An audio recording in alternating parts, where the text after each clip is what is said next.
जो आपल्याला छत्रपती शिवाजी महाराजांचा मावळा मानत असेल तो कधीही खालची भाषा वापरणार नाही, कुठल्या स्त्रीबद्दल कोणाच्या आईबद्दल वाईट आणि चुकीचं बोलणार नाही।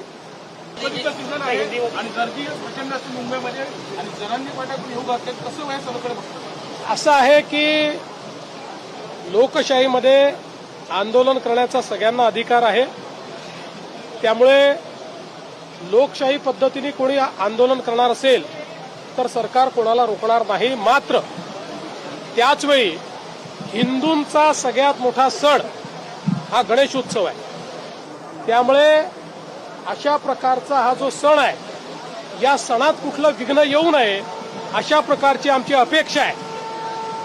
आणि मला विश्वास आहे की या ठिकाणी आंदोलकही हिंदूंच्या या महत्वाच्या सणामध्ये म्हणजे गणेशोत्सवामध्ये कुठलाही खोडा घालणार नाहीत, कारण आपण सगळे मागण्या वेगवेगळ्या असतील पण छत्रपती शिवरायांचे मावळे आहोत आणि छत्रपती शिवरायांनी त्यांच्या राज्यामध्ये हिंदूंचे सण हे साजरे करण्याकरता कोणतेही विघ्न कधी येऊ दिले नाही।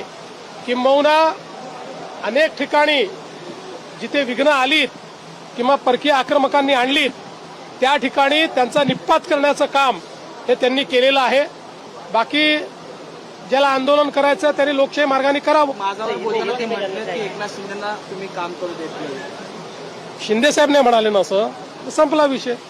माझं आणि शिंदे साहेबांचं चांगलं आहे आणि कोणी कितीही मध्ये विस्तव टाकण्याचा, काड्या टाकण्याचा, आऱ्या टाकण्याचा, बांबू टाकण्याचा, काही टाकण्याचा प्रयत्न केला तरी काही होणार नाही, आम्ही सोबतच आहोत। सर, तुम्ही जसं म्हणालात की प्रत्येकाला आंदोलन करण्याचा अधिकार आहे, मात्र मनोज जरांगे पाटील वारंवार एकदम खालच्या पातळीवर जाऊन तुमच्यावरती टीका करतात, सगळ्या गोष्टी करतात, त्यांना बळ नेमकं कोण पुरवतंय हे वारंवार ते सतत करत आलेलं आहे। मी एवढंच म्हणेन की जो आपल्याला छत्रपती शिवाजी महाराजांचा मावळा मानत असेल तो कधीही खालची भाषा वापरणार नाही, कुठल्या स्त्रीबद्दल कोणाच्या आईबद्दल वाईट आणि चुकीचं बोलणार नाही।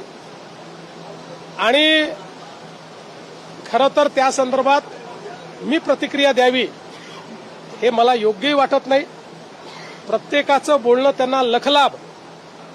माझ्या पाठीशी आईचा आशीर्वाद, माझ्या पाठीशी अंबाबाईचा आशीर्वाद, माझ्या पाठीशी आई भवानीचा आशीर्वाद आणि माझ्या पाठीशी या ठिकाणी संपूर्ण महाराष्ट्रातल्या जनतेचा आशीर्वाद।